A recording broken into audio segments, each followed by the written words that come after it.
এই মুহূর্তে আছি ল্যাংটাং রিজিয়নের একটা ফরেস্ট এরিয়াতে, এই যে দেখতে পাচ্ছেন। আর সকালে আমরা লামা হোটেল থেকে রওনা দিয়ে এই পর্যন্ত এসেছি, প্রায় 2-2.5 ঘন্টা হয়ে গেছে। আর এখনকার ওয়েদার আপডেট যদি বলি, -7 ছিল লামা হোটেলে, আর এখানে আই থট এখন -6-5 এই ধরনের। আর আজকের দিনটা হচ্ছে এই যে দেখতেই তো পাচ্ছেন, একদম ঠান্ডা ঠান্ডা, খুবই ঠান্ডা। -5-6 মানে খুবই ঠান্ডা, আসলে ফিল লাইক ওইটা 5-এ চলে যায়।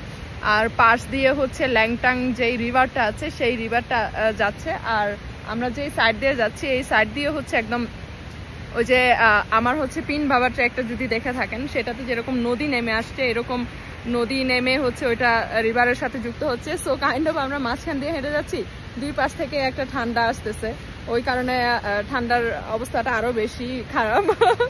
তবে অতটা বেশি ঠান্ডা লাগছে না এখনো পর্যন্ত, কারণ 3-4টা লেয়ার পরে আছি, আর যেহেতু হাইকিনে আছি, ট্রেকিংয়ে আছি, সো এই আর কি। আর আজকে আমরা যাব হচ্ছে লামা যেই ভিলেজটা আছে, লামা গ্রামে যাব। ওখানে হচ্ছে আজকে আমাদের রাত্রি যাপনের ব্যবস্থা হবে।